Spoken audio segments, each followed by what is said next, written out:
Welcome on my first step ever. This is one of those episodes where we uncover and discover the behind the scenes pearls, wisdoms, the gold in one of those amazing guest speakers' journey who we get the chance to talk with, share a moment with and understand them. But every episode, as I say, is very different is because of the unique personalities that we have, which also underpins the fact that you, my friend, who's watching us right now or listening to us, you are a unique individual yourself and your journey is unique. And if you own that, you'll have your unique story to tell. So please join me in welcoming on the very, very amazing and this episode of my first step ever, Vaiju Joshi, all the way from Adelaide, South Australia. Hi, Vaiju. Welcome on my first step ever.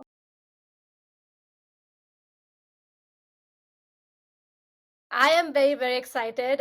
Before I give a sneak peek about who you are and what you do, I like to very quickly mention that I've to my listeners that I actually had the opportunity of listening to Waiju and her stories and bit of her instances in a professional life and how she's handled it, and also a little bit about the journey of her profession and as a person that I could make out. And I felt that this is one strong person, human and a woman, with the mindset that she has and the kind of she has created her own path, that I would love to have her on this podcast. And I'm so happy that she's here. Vaiju Joshi leads the exciting mobility portfolio of SAPOLIS. So, and is the program director of SAPOLIS's mobile workforce program. Wow. She's into some serious business. She has over 20 years of experience in designing and delivering enterprise level projects and has worked on major initiatives across Australia, New Zealand, USA, and the Middle East. So she has been all over the globe. Wow. She graduated from university as an electronics engineer, and her first job was a software developer. Her previous role has included strategic account management for key markets, enterprise projects, and service delivery and digital transformation across the government, higher education, construction, and building. So much out there that I'm not even aware of, I think. And she has covered so much of that. And she's passionate about delivering value through positive change, reducing complexity, and mentoring and building resilient and motivated teams. And I think this is one of the most challenging things when it comes to a job setting, a team setting, because a role is something where you can learn the skills. But my father always tell me, the most challenging thing is to work with people. So if you're able to master that, your job is sort of done over there. So we have a veteran over here who is an expert. We will get to there that how she became what she became. But this is story of Vaiju. Let's trace our steps a little back and go to that little Vaiju growing up in her in her childhood. So I would like to ask Vaiju, what was the mindset of the people that you were surrounded with when and where were you born? If you can just take us through your initial days. Steps out a little bit because as it started the new year. 100% okay now, but you might get a detailed every now and then. So, to trace our steps, always love doing that.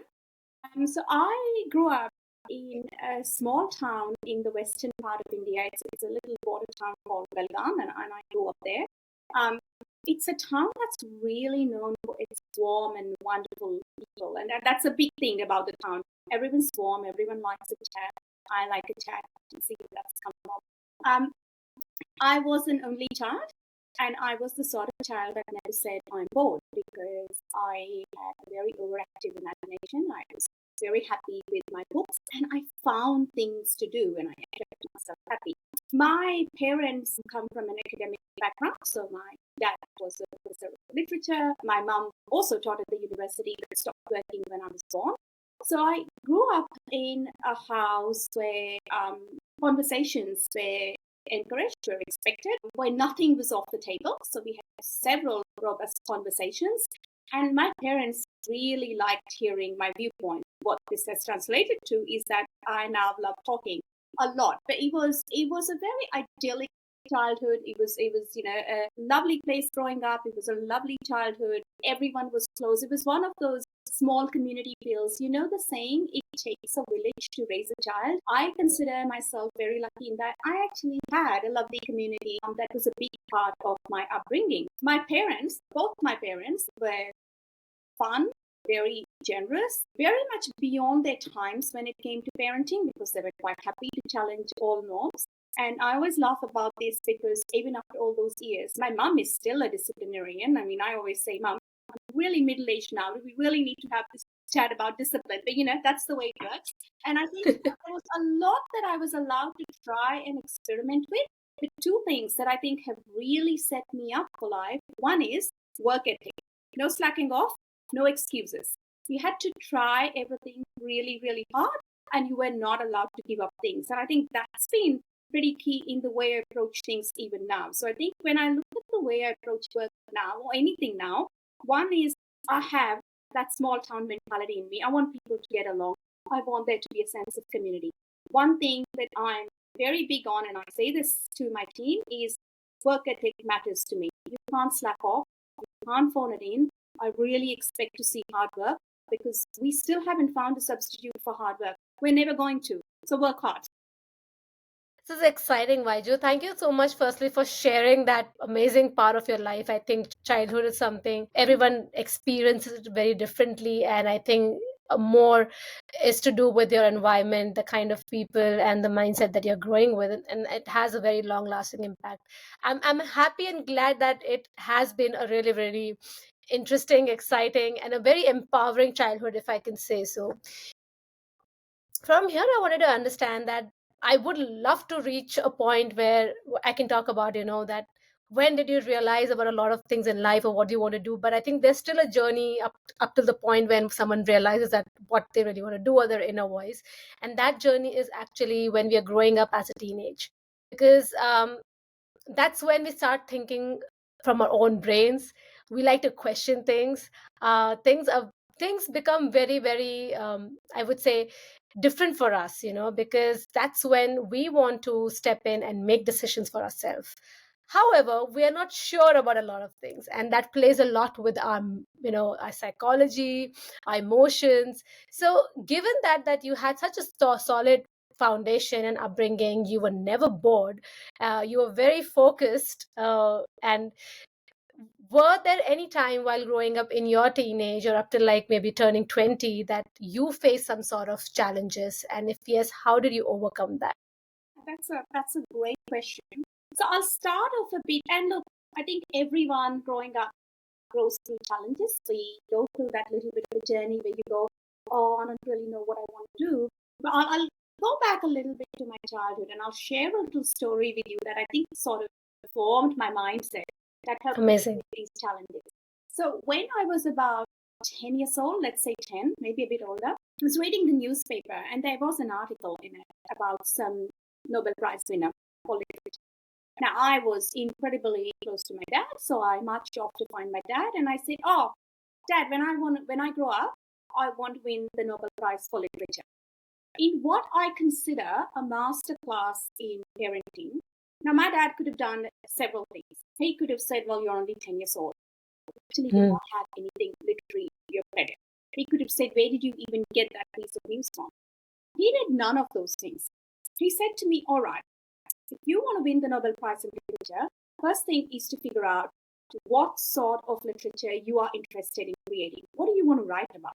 He said, second thing is you need to figure out what the rules are so that you can enter this or you can make sure that you are producing the kind of literature that is actually awarded the Nobel Prize. And he said, thirdly, you can't just grow up and do these things. You kind of need to start now and you need to start writing and you need to start using all the stuff you read. And I was a child that loved reading and writing is the whole only child thing. And I think about that often when I think, here's a child, and when you are on the cusp of teenage, when you're 10, 11, when you're on the cusp of teenage, you are unsure about so many things. And I was, like I said, a child with very active imagination. What had happened was I had reached for the sky. My father had provided me with a very solid ground. And I think that was very important because that mindset, to me, it was a game changer. It kind of was my first lesson in if you work really hard and if you have a plan in your mind, the word impossible is not a word that you should be scared of. It brought back all those themes of hard work. Keep trying.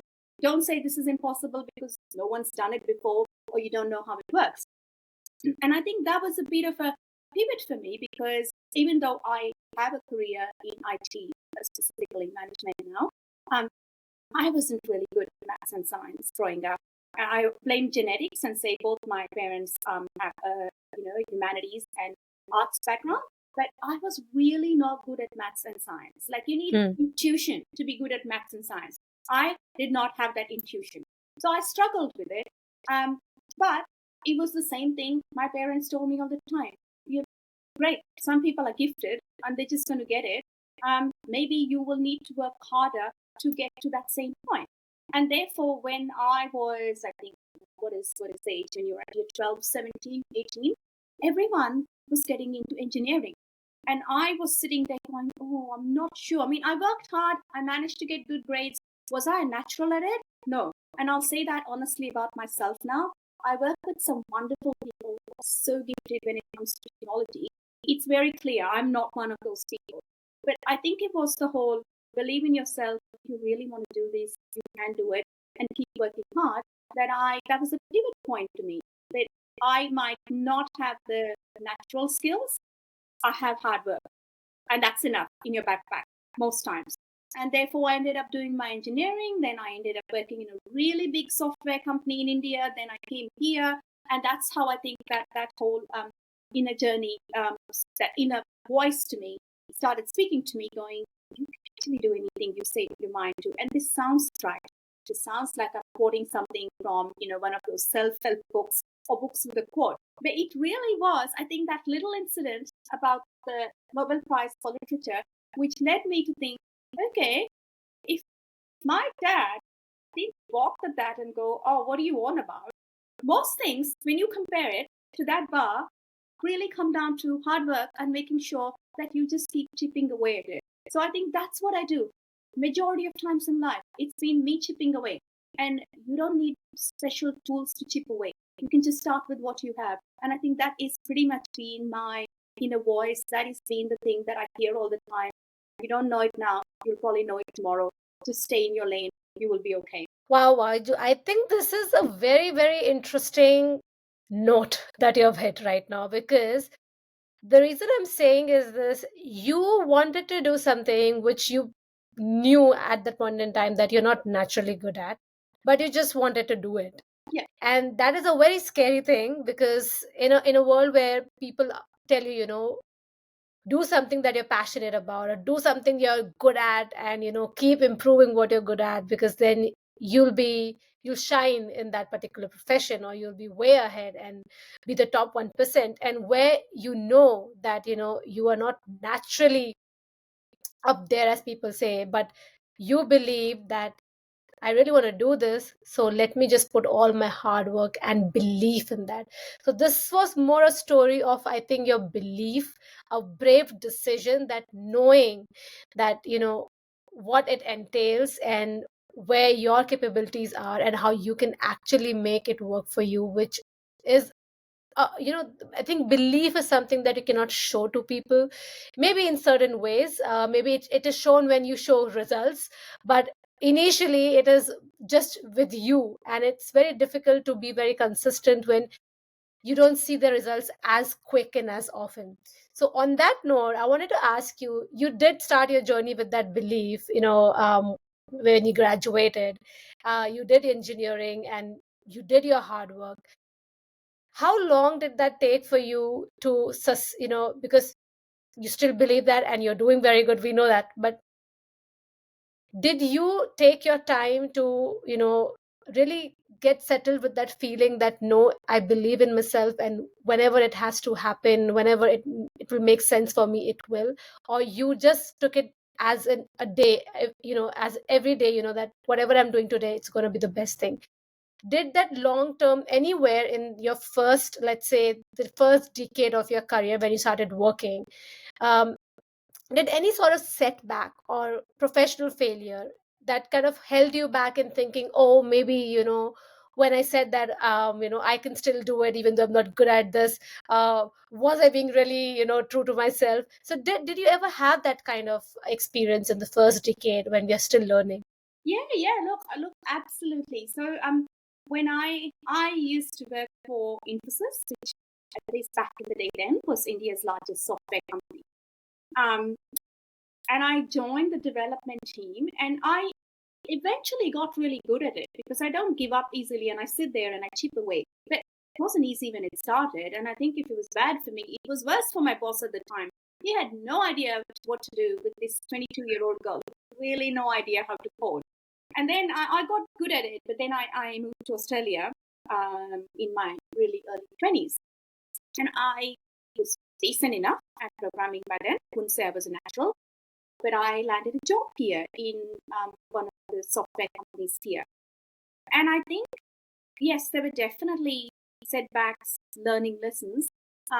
But I'm going to share this one story of, and a big shout out to my boss at the time. So, Dirk was a fantastic, he was my first boss in Australia. And I was coding. I wasn't doing a bad job of it. I was coding. I was doing all right. And he called me into his office one day and he said, look, you can code. That's not the problem.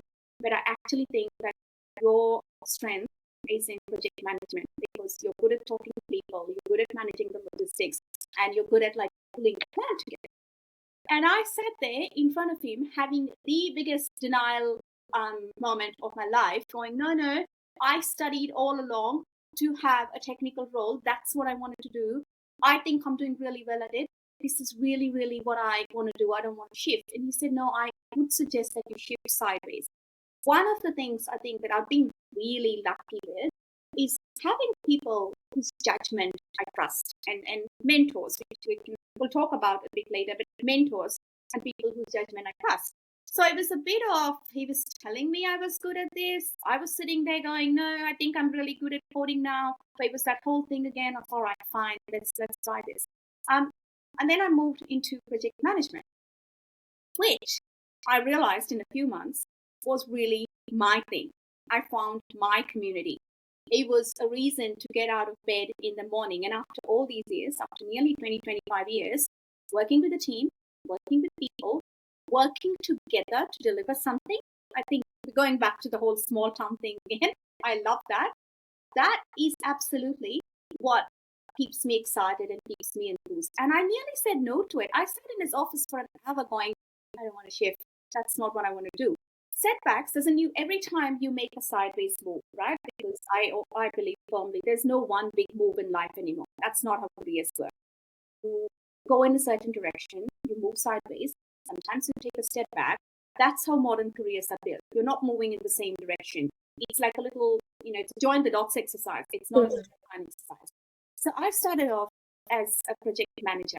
And as you very kindly read out from my resume, I was looking after a lot of projects in Australia, in New Zealand, in the US, in the Middle East.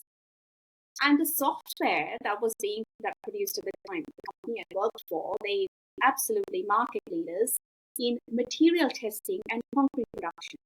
So I would be there 6 a.m., construction site, dressed in a high-vis vest, talking about cement and concrete and how materials should be tested.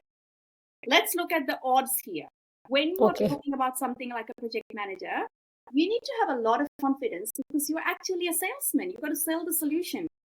And there I was, this really short person with an accent, surrounded by really tall people. It's a very male-dominated industry, and I've been lucky in that for the most part, they've been really nice and welcoming. So nearly everyone's at least a foot taller than me. It's 6 a.m. and I'm standing there talking to them about how materials should be tested and then put in the system. And then you get this result.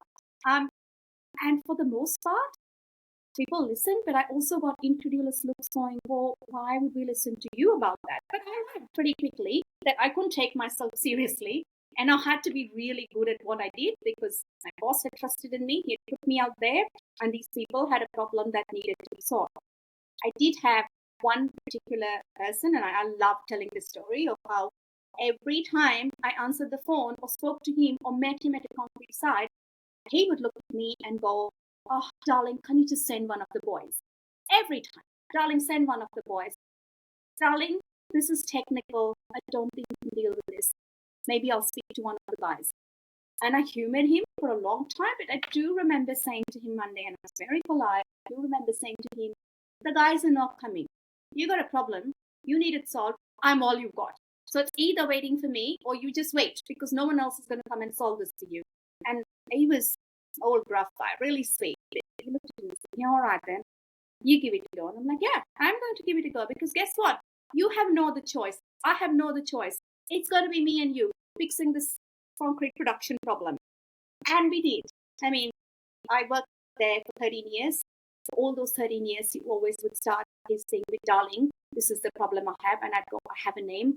Let's go by that name." But I learned to laugh at it. It didn't really annoy me very much. One thing that I think I do well, most days anyway, is to not take things at work personally, because what's the point? Um, and we got through it. But I met many people like that who didn't always take me seriously, didn't always appreciate what I had to say. But here's the trick. It has to start with belief in yourself. So if you believe in yourself, it gets easier when other people doubt you. Don't join their group. Be your own back. That's the thing. This is such good stories that you have shared, and the experiences that you have lived, and the way you have emerged in them, your mindset, and how you have handled situations. I would say these are wisdom that you're sharing, piece of gold, that you've actually shared with us today. The few things that I actually, my mind just got, just it's still hanging in there in your story, and I like to kind of go back to one thing and a point, where your boss told you that this is what I feel you're good at. You're doing good with whatever you're doing, but this is I feel that you're very good at it, and I think you should make that move. You had that denial. How and when? I mean, how did you then actually agree to what he was saying, and why did you take that step at that point in time? It was just because I think for anyone who's listening to us today or watching us, they think something about themselves. We all have our own perceptions at what we are good at because we are living with ourselves. But then there are other people in our surroundings who are much more experienced. They have seen the world, they have seen people, and they might see something in you that maybe sometimes we miss it, or it could be good for us. So how does one evaluate, that what feedback you're getting really makes sense when you are in denial? So how did that, you know, Yeah. happen for you? Yeah, I think, look, we get a lot of feedback from a lot of sources, right? Sometimes people criticize you and they say that's feedback. Sometimes people don't believe in you and they tell you things about yourself or your work style and they say that's feedback.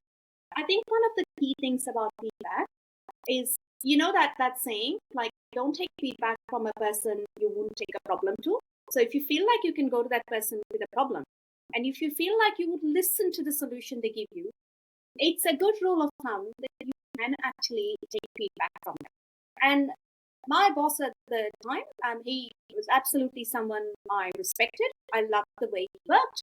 And I loved the way he generally could see strengths in people. So that was there. That helped me because this was someone that I really trusted and respected giving me feedback. The second bit is it's also important to be really honest with yourself. So yes, I had been coding, but you kind of got to press pause for a minute and go, what is it that I really enjoy about my job? And I think I don't remember the exact statistic, but it's something along the lines of, in your work week, I think the 30%, maybe it's a slightly bigger number, the 30% of activities that you really enjoy are the activities you keep going back for. So I knew that even though I was enjoying coding, this talking to people, this, pulling plans together was actually the highlight of my week. And I think someone I trusted was saying it, and I was honest with myself. I said, yeah, I really do enjoy that. I'm pretty sure now, look, this is going back about at least 20 years now, but I think I'm pretty sure there was a lot of denial. I'm pretty sure I spent a lot of time in his office going, oh, I'm not sure. But it was those two things. Get feedback from someone you can trust. See what it is that you really enjoy. Is it aligning with where you want to go? And three, if those two things are lining up, be open-minded. Just be open-minded. to try something new. It's not something that I was very good at when I was younger because I've made up my mind about this. But it is also something I say to the people on my team all the time now, which is I often say to them, write the sentence at the top of whatever you're working on. I reserve the right to change my mind as more information comes to light. And I think that's what I did. I kind of sat there going, okay, I trust him, I'll try. And I loved it. I do know, though, that if I had not loved it, I would have gone back to him and I would have said, okay, this is not working out. You got to be able to do that as well. Think, back yourself up, go down a path. How will you know unless you try? Like, they say, what if? Those two words are the saddest words in the English language. So try it. Otherwise, go back. Try something else. Vaiju, I think you, as you were mentioning that that your father gave you that was a master class of parenting when you went back with that question to your father. I feel this is a master class that you're giving us in understanding and taking a decision, believing your own voice, but also kind of taking in the feedback from whom and how to go about it. So everyone who's listening to us or watching us, I think I'm sure that you are taking a really good you're making a really good point over here, that the feedback that at this age where you can receive feedback from millions of people, a lot of your close ones, but whom to trust and what sort of a feedback really aligns and what to make out of that feedback. I think Vaiju, I think you've definitely given a very very good masterclass to us on that. Right. Before we move on and sort of we are now very close to the wrapping up this episode, but I like to kind of emphasize on something that you mentioned previously, which was about how you dealt with the situations. The whole point of that experience that I understand is uh, not holding grudges, especially in professional world, Yeah. because there are so many people out there you work with and they'll have their own point of view. And if you can learn the art of communication, which only comes with practice when you start speaking, is that you keep your point forward and see where it goes, but do not take things to your heart. And I think it's very very challenging for a lot of people who are a bit maybe a little more sensitive. Yeah. I count myself in that. So I think I hear that a lot from my family. Oh, you're thinking too much about what the person said. And so anyone I think who's listening to us, I think a couple of you can relate with me if you fall in the same category. But I think it's always good. I'm learning on that. And it always makes you feel good, that whenever someone says something to you in a professional setting, take it as a feedback only on your work, Yeah. not on you as a person. Yeah. And I think when you learn that, you put into practice, things become better, because then you start working on these things, and it eventually improves what it really needs to. So thank you so much, Vaiju. I think we have covered a really exciting journey of your first steps into the profession that you are today, how it all sort of molds from having a solid upbringing, the empowered community that you come from. It kind of shows in you as a person that you are, very clear communication, the strong mindset that you have, and the emphasis on hard work that you have. So before we wrap up, I do have a question for you, because now that you've been in this industry of management portfolio, and such a great experience that you've had, very quick one, in this journey of yours, have you ever faced a very tough client situation? What has been the top, if you would like to share without naming anyone, if that suits you, and what did you learn out of it, as a professional or as a person? Yeah, I think that's a very good question, and I think one of the things that happen, and look, it happens to everyone, but often. Now, I work in the area of digital transformation, which basically means there's a way of doing things, and someone like my team or a bunch of us come along and we say, out with the old, in with the new. And people are resistant to change. They're not resistant to what's going to come, they're resistant to the idea of change. And there's countless examples of people getting really, really upset over, you can't do that. This is how I've always done things. And it's not just my current role. This is something that you face all the time. So two things that I try and do is, one is you need to establish a relationship with the people that are upset with you. And it seems really hard, and you kind of go, great, First, you're having a tantrum. Now I need to develop a relationship with you. But that is actually important. You need to have that relationship with people so that you actually put yourself in their shoes and understand where they're coming from. Not easy. Sometimes it's actually quite draining, but you need to do that. And I think it is to go to the motive of why they're acting the way they do. This is something that I always say to my team also applies to when someone doesn't do what they want to do. What is their motivation? Why do they get out of bed in the morning? Why do they come to work? It's a bit more work, but you got to do that. Like I had one particular thing with one particular person who was unhappy with pretty much anything that my team put forward or anything that I put forward. It didn't matter what we said. This person was deeply unhappy. After spending countless coffee afternoons with this person, the truth came out. They were really worried that with all the changes that we were bringing about, they would be left without a job because they were not aware of how to use the new technologies. Their motive was, I'm not opposed to your change. I don't think I can keep up with it.